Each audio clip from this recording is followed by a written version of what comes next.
Bud Light's far from the first company to have basically made a mockery of themselves and tanked their own selves in favor of the whole woke ideology.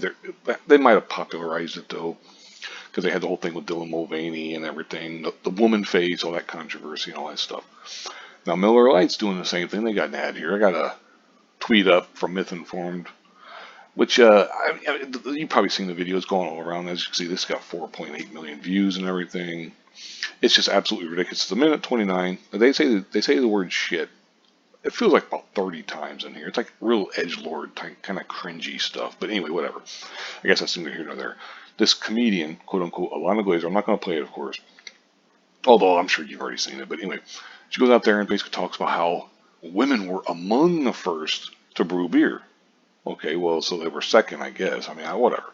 But then she says there and says later in the stupid ad that without women there'd be no beer and all this bullshit and stuff. And it's basically about trying to shame in the past these bikini models that they had in their ads, and they want to buy it all back and turn it into compost and all this. It's just fucking stupid. It's just idiotic. It's like, apparently, as it says here, it seems Miller Lite doesn't understand their audience either. Well, here's one, a tweet from the Drum, and at Dove, which, okay, well, you didn't like link them right, but okay, whatever. It takes a stand against overly sexualized women in video games with Epic Games, Unreal Engine Education Team, Women in Games, all that kind of bullshit. It's Unreal Engine and Dove combining together. Look at that. Oh, that's such terrible representation. Like it says in the video, 74% of women feel underrepresented in games. Like I'm represented in games. And what the fuck? I'm not Master Chief. I'm not fucking Mario. I'm not, I'm not any of these people. For the most part, that's the point. It's a video game. You're supposed to be, playing out or playing games as like badasses and stuff. But anyway, it goes on and stuff. I don't want to play this ad, but that's who we need to represent more. We need to have a little more fat acceptance. It just kind of goes on and on. There, let's change beauty and stuff. And it's like, look, I am all for accepting yourself for who you are.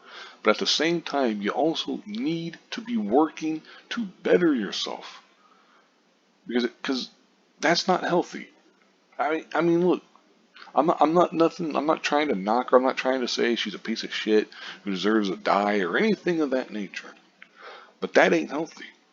We shouldn't be promoting that. It's that kind of stuff where it's like we should be promoting her, hey, bettering herself. That's the whole point. It's like the hero's journey. The hero's journey, you're supposed to. It's one of the reasons why like female characters just in general in more modern movies, don't resonate with people as much because they make them flawless from the start. And they say, I don't need to change anything. I'm perfect as is. And it's like, no, the whole hero's journey and stuff is you have setbacks, you have adversity. How do you respond? How do you get up? How do you stand up? And you can see this has got 7.1 million views. And it's not very good. I mean, the comments are what you would expect. I'm not going to show any of the real comments because with Twitter, you never really know. You might see a freaking porn, link or who knows what. I will link these tweets in the description box if you want to read this stuff for yourself, or I should say, watch the videos for yourself. Although I'm sure I'm assuming you've watched this one and probably this one too. I mean, this one's got even more views. It's just absolutely absurd. It's ridiculous. Like you got nothing better to do. It's like Dove is a hygiene company, making shampoos and soaps and all that kind of stuff. That's cool, hey, no problem. But you're trying to get into this whole thing about, build young players of self-esteem and body confidence. And of course, it's all about the women. There's no mention of, oh, well, men and boys, they're underrepresented, or they feel underrepresented, or they feel misrepresented. Or, no, we don't need all that. No, we just need to focus on fat acceptance and shit like that. And it's like, man, come on, dude, get the fuck out of here. But anyway, I'll go ahead and wrap this up here. Thank you very much for watching, and have a good one.